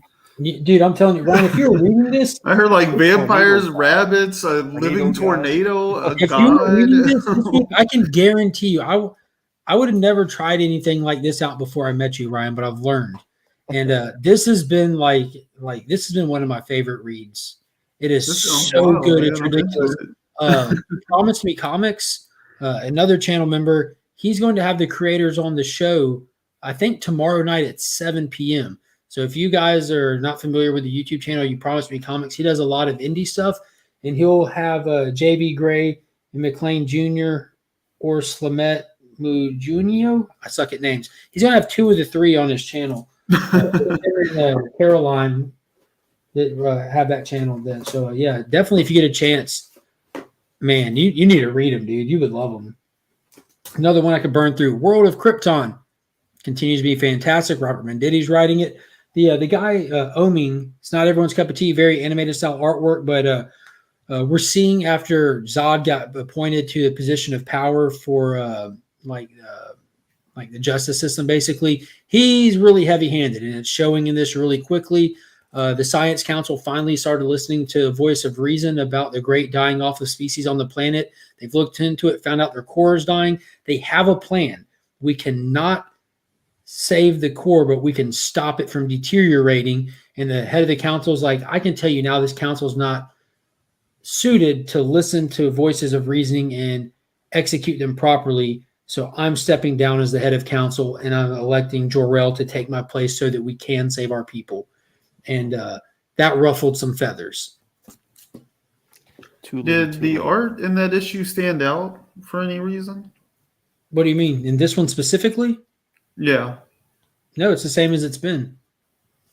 Yeah, I don't know. I just remember Comic Book Club Live, their review of that issue. Like, they talked about the art the entire time, and it's not the first time they talked about that book.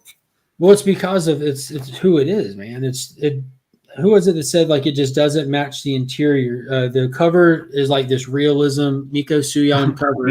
I read the first one and was like, "Whoa, this is not what I was expecting." Yeah, and then the guy who wrote Powers, like the detective team that is currently in crossover. I'm trying to find a good splash page or something, but it's very animated. I want to get this panel with Zod up real quick. It was super dope. Yeah, there it is. Yeah. It's like a mixture of Darwin Cook and Bruce Timm style stuff, man. I was gonna say it kind of reminds me of like where that's not bad. It's Warner Brothers like animated stuff was in the early 2000s. Bad at all. Yeah, it looks like animated stuff, but with its own like flair. The Justice League, the first like Cartoon Network series. And like, look at the shading on his face and everything, and the two color skin tones and stuff. Like when I first picked it up and opened it, like I didn't know what the interiors looked like, and I was like, "Whoa, not what I expected." And then after reading it, I'm like, dude, like the artwork is perfectly fine. The story is what's gripping, you know. Like it's again, if you have to really enjoy Superman stuff to really care to begin with, you know what I mean? It's Krypton politics. It's the final days of Krypton, but I'm enjoying the hell out of it. I'm picking up hard copies of it still instead of just reading it digital.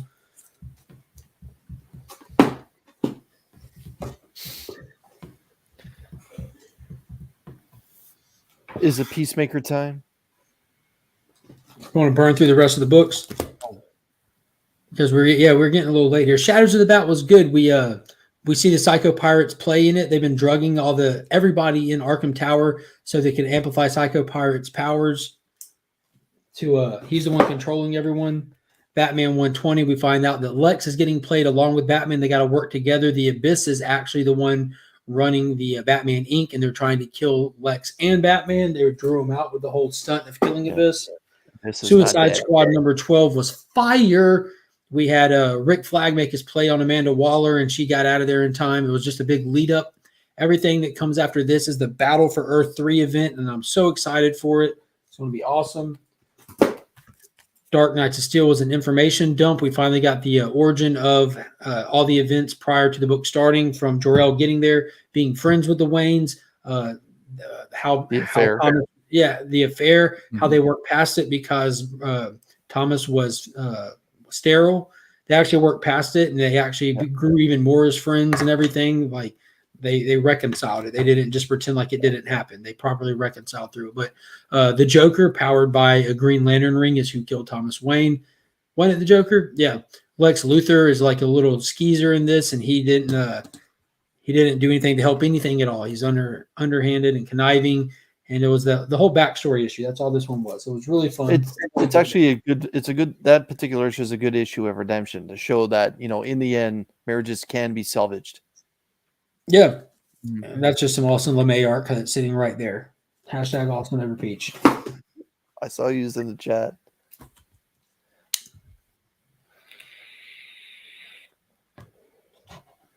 All right, y'all want to talk Peacemaker? Y'all want to run this giveaway real quick and then talk Peacemaker and well, let's do Peacemaker, give it away, then Book of Fett.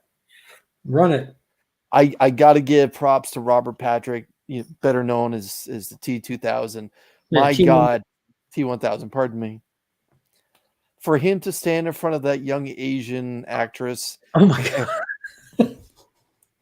He is a better man than I am, and Leonardo DiCaprio too, and Django. But I honestly feel like Robert Patrick probably gave that young lady a hug after he said what he said as he was exiting, the jailhouse. God. Like he looked at her and said those awful things, and I get that she looked at him just white trashed him, whatever. But as an actor, I don't know if I could do that, man. Like, I know that you're playing into the script. You got to get lost in the character, and this is your your craft. You get paid to do this.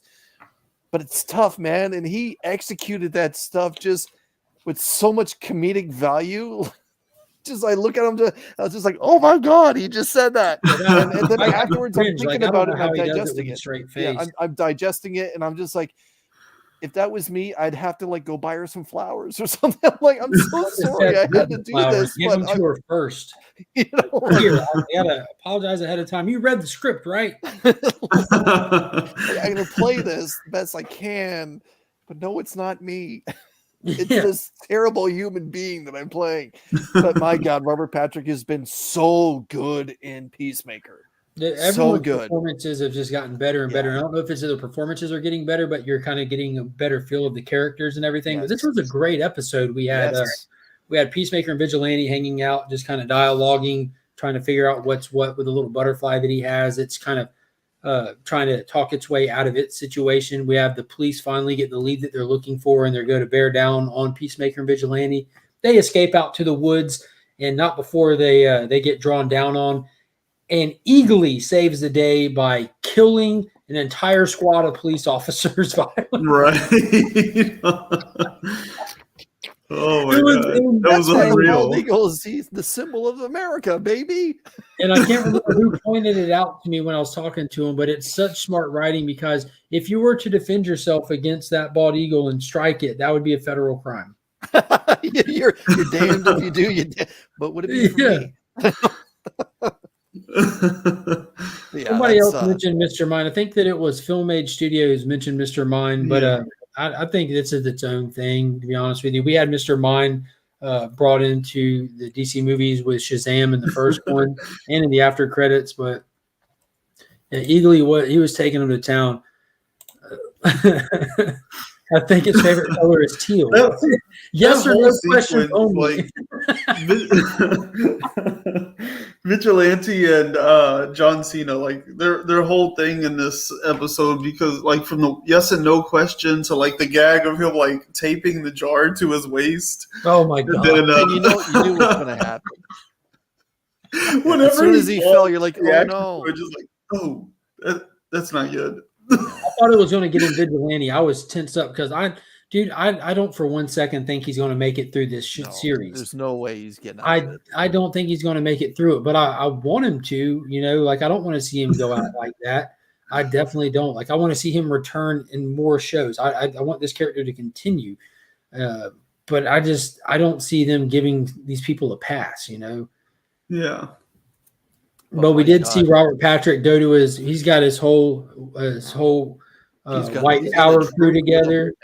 Yeah, he's got his white power troop together, and he went to his hideout, and he got his suit on, and he's about to go after John Cena himself, like we predicted previously, that it's going to be a big square off with him and his dad. We have the butterflies all go and invade the police station and take up as many bodies as they could get.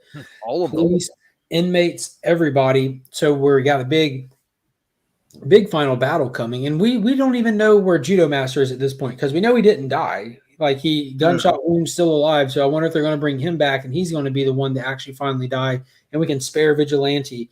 But we found out that Myrn is the one defector of the butterflies that isn't on board with the whole domination thing. But what is up, bearded comic bro? But yeah, it was just another fun episode. Beautifully shot. Soundtrack continues to deliver. The scene when they actually invade the police station and the slow-mo and everything, and with just the music playing and the actual butterflies. It was gory, but it was also beautiful to look at. Like, man, that looks cool. And it was awesome when you see them all walking out, because the dialogue that was made, like how the first thing we have to do is try to learn how to smile, and it's not easy.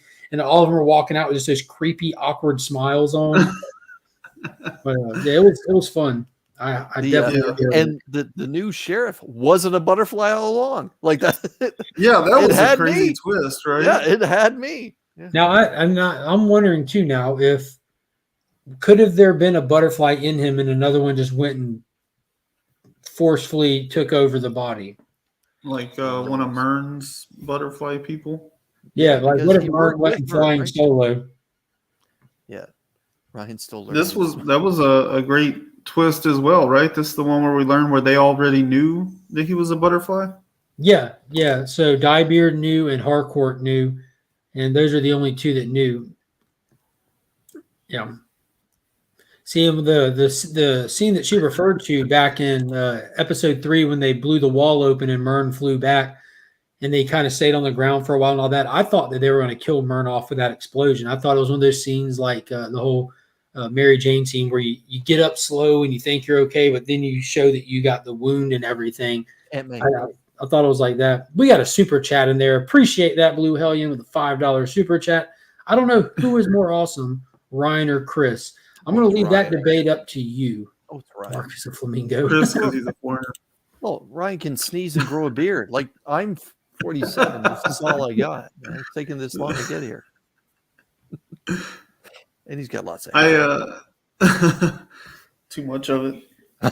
On Podly this week, Podly being the official Peacemaker podcast, they had Jennifer Holland, who plays Harcourt, and that was cool interview and stuff. But really, like, the biggest point is that she brought up like John Cena's like infinite capacity for improv.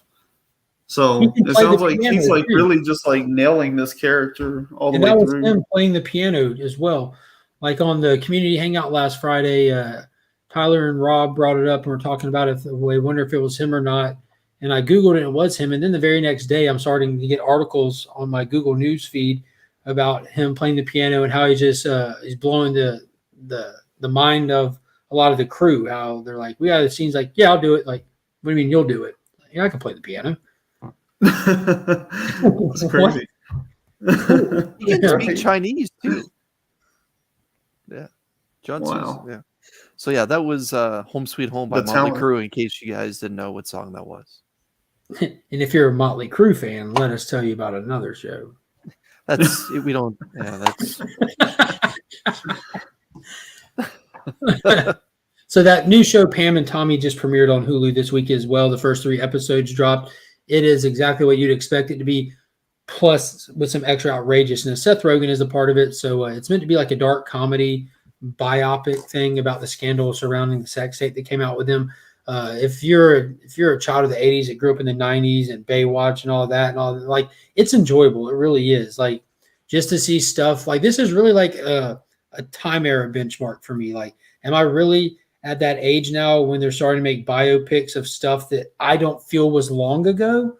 But they do some stuff in it that's unique to this show that makes it funny and outrageous, and it's definitely decent. Just That's a remember, good show, too. these 2 people are not good people. Not like don't feel bad for these people. They are not good people. I haven't watched it yet, but like they come on, man. Like, married 6 times. Like, I can't speak for Tommy Lee, but they Sean Peters, and like he's going around with Bucky is Tommy Lee. It's crazy. Yeah, but he's shorter than Tommy Lee though. Yeah, Pam Anderson is barbed wire. They get into her career in this deeply, and at the time era of the show taking place, the time era it's set in is after she's filmed barbed wire, and the marketing campaign for it is rolling. But yeah, what is up, Jade? We're getting ready to spin for the Legion Loot winner for the month of January. So big thank you to all 57 channel members. And as I mentioned before, if you want to become a channel member, be sure to go down and look next to the subscribe button. It'll say join. It'll show you 2 different options, and that gets you access to the custom emojis that you see people throwing in the chat, as well as loyalty badges next to your name that marks how long you've been a member of the Legion. And a big thank you to all of these people. And that is not a 100% accurate list. It changes often, so I do have to update it every once in a while. But if there's just like a baseline supporter level that gets you access to all that stuff. But if you join the higher level, it gets you additional perks such as early access to content and videos. Like the video that comes out tomorrow has been available to channel members already. And tonight after this, I'm going to take that one down and set it to premiere tomorrow and make available the video that'll be coming out Wednesday, which is a huge update on my 2022 goals list. I picked up a major book off that list, and that'll be available to channel members tonight. And it also gets you an entry into the monthly giveaway sponsored by Big Time Collectibles. So a big thank you to Nelson and all the crew over there at Big Time Collectibles. Be sure to check out their website. They're dropping heat all the time. You can follow them on Instagram or Facebook to kind of keep up with what they have going on. Great people. So let's get into it. Let me share my screen here. And I also want to say thank you specifically while I'm doing this to Austin Lemay, because if you saw the giveaway books, I guess I could have shown them off again, but it's okay. I've already shown them off. I'll show them off after we get a winner. But the Austin Lemay exclusive, his very first cover, his actual published cover is in the giveaway again. I did get multiple copies of them, and he did sign it for you guys. So got that Austin Lemay signature on it. So big thank you to him, because he did not charge me to sign them. Like, I think that was above and beyond. I appreciate that, man. And good luck to everybody in the chat. So let's spin this bad boy. So it's got all the names on there, and here we go.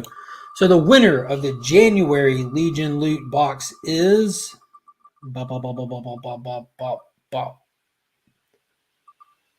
Dale Suspense. Congratulations, my man.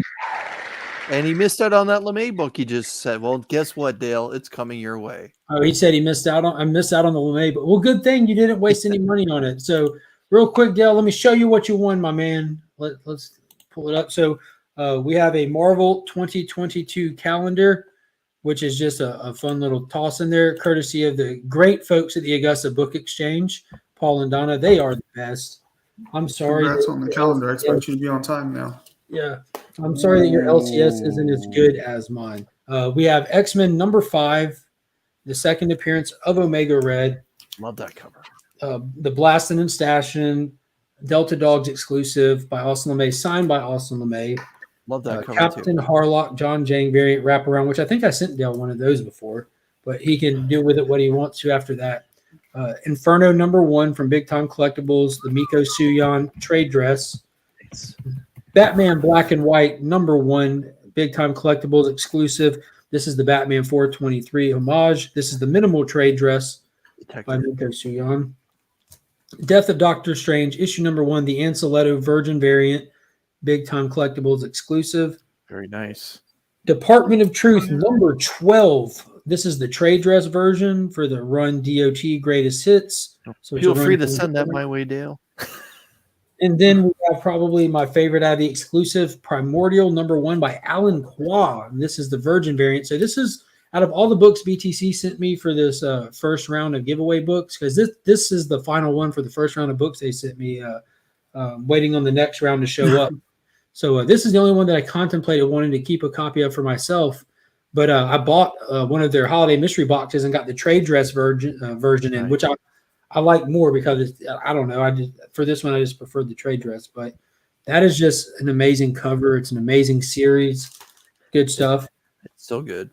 And then also we have X-Men issue number 4, the first appearance of Omega Red in there. And also a huge thank you to Kid Rondo Prints. I'm not taking it out of the box. Dale, you've seen it. But inside this box is a custom 3D printed stand by Kid Rondo Prints, like the one that's holding the slab behind me. Instead of saying Legion of Comics, it is a 3D printed version of this cover with 3D inlay on it. So like the hand, the tentacles all extended out and everything. Be sure to check out Kid Rondo Prints on Instagram. And so that stand will be going to you as well. So big thank you to Dale, Austin, Big Time Collectibles, Augusta Book Exchange, all the people that helped put in to make this giveaway possible. I hope I'm making it worth it for you guys. Awesome. Calendar is not a clock, so he's still going to be late. Whenever I'm around, Dale seems to win. Like Yeah. I don't know if I'm his lucky charm or what, but there's a few times Dale's won that I've been on a live stream. Yeah. Answer the poll question with Sabretooth. You're the second one in there. I saw someone else drop Sabretooth, so I didn't read it. Well, I think that I've heard a couple of people mention good stuff about it, though. I might go back and check it out. Just read it digitally, whether it be tomorrow or Tuesday, depending on how much time I have. At this point, I got nothing to read other than my Power Ranger book I haven't read yet from last week. So, Okay. yeah. Do you want to talk about the book of Luke Skywalker? Yeah, dude, go for it. Take off, man. That was a great episode. Wow, man, I tell you, the 4-year-old in me was celebrating when Luke Skywalker showed up and he fired up that lightsaber too. It was just so damn good. So damn good. I guess, long story short, maybe we can ask the people in the chat as well. Which way is Grogu going to go? Is he going for the chainmail or is he going to go for the lightsaber? Now, let's see what they say first. I've got my own opinion on it, which I guarantee you is right. Well, yeah, it writes itself.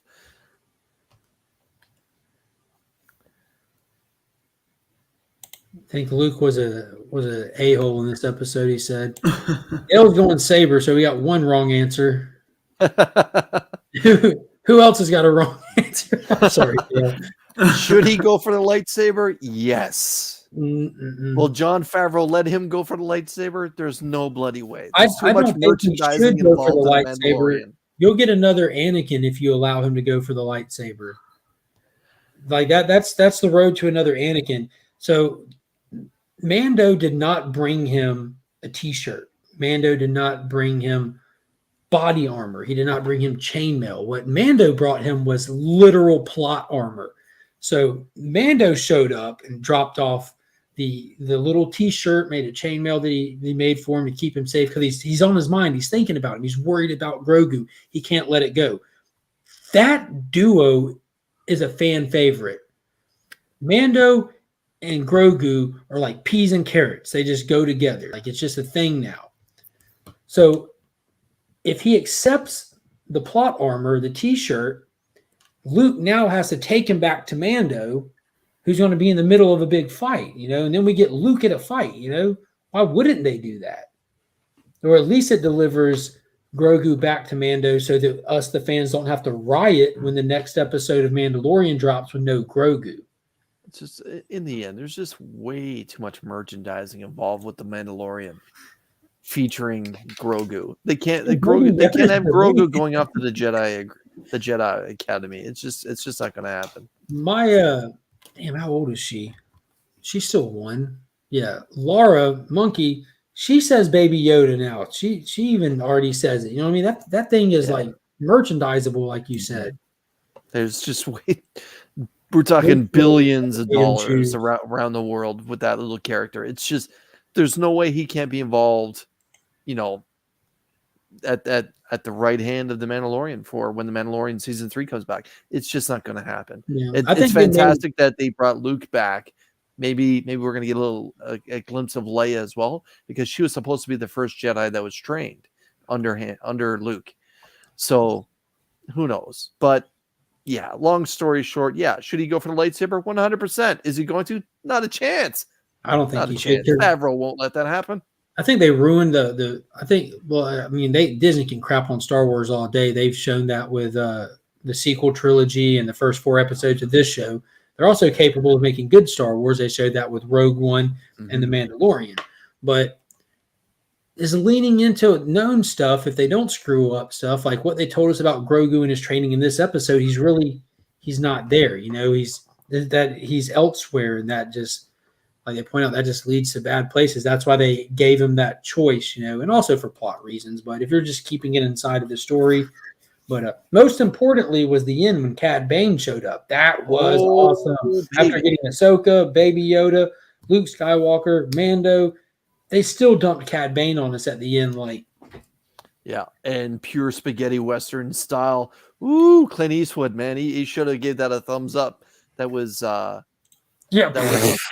like merchandising. Yeah. Mel Brooks himself. Cad Bane went total opposite of Bob Marley and shot the deputy. But anyways, I thought it was really good. Dude, he was fast, man. Yeah. Now Timothy Olyphantastic, was he clipped in the shoulder, or was he who said that, right? Kevin Smith. Because nice. Kevin Smith and Timothy Olyphant were in a rom-com together, and Timothy Olyphant kind of gave Kevin Smith the perception that he was the greatest actor of all time. So Kevin Smith dubbed him Timothy Olyphantastic, and it stuck with me ever since. So whenever I see him, I always think, Olyphantastic. But I personally, I like the guy. I like his work. Mm-hmm. But yeah, I think he got clipped on the shoulder, and I think he got clipped on the shoulder on purpose. Yeah, that's what I was talking to. Me and Pops were talking. Like Cad Bane decimated the other dude. Like he lit him up like the 4th of July. And for Chris, that's a holiday every July on the 4th day here in America where we celebrate our independence. Independence of what? Oh, just celebrate being the greatest country in the world. That's what we do. Whether based it's on true what or not, metric? Hold on. Based on what metric? Hold on, let me show you. That one. I give it 3 Maple Leafs out of 5. We're in the green. No, but I think that he got hit on the shoulder, and I think, like you said, it was on purpose because he left a message with him, and then he delivered the message and stamped it with that fire to the shoulder. But that was a little bit of lazy writing, though. The deputy came off way too brash through the whole scenes when he was involved. As soon as Cad Bane, Lee Van Cleef, you're right. When Cad Bane showed up, like, oh well, I know who's getting tagged for sure. I just didn't think Timothy Olyphantastic was going to get dropped. I thought it was just going to be boop boop, and then have one over here and one over here at the America. But no, I see TM Nerdy. Yeah, Die Hard 4, yes, but there was a rom-com that's involved as well. The first time they worked together. Yeah, it was fun. It was a good episode. I'm trying to remember what else kind of happened in it that was kind of relevant. I felt like there was something else. Oh no, it wasn't. I think it was in the episode before when Mandalorian went back to the Forger, and they took his Beskar spear and melted it down, and they talked about ownership of the dark saber and how they tried to take it from him. I don't know why, but I have a feeling that the Forger lady wants it for herself, and she's just got a good poker face. Like I know that other dude stepped up and they had the little scuffle, but I think she wants it. Yeah. Oh yeah. Long game is. I think that's her playing a long game. I think Mando's going to be like going back to Mandalore and having like the whole like the one scenario going and uniting them and all of this and ruling over them. I don't like that's something that cool maybe to explore, but to actually get to that, I don't think that'd be fun. I think him traveling the galaxy, riding shotgun with a little green dude, bounty hunting, going port to port. I think if they really want to try and salvage this series, we could get a flashback of Cad Bane training Boba Fett how to bounty hunt and show how he got that dent in his helmet. It's one thing everyone seems to be talking about ever since. The Cad Bane is the one that put the dent in Boba Fett's helmet. But there you go. There's the name of the movie, Catch and Release. Right. Yeah. I see Hefe, America isn't still owned by an outdated monarchy across the pond. Canada is a dominion, my friend. We only recognize the Queen. We are a free country. Wasn't the spear made into the chainmail? Yes. The tip of the spear was turned into the chainmail. With the tip? Yeah, they're playing just the tip.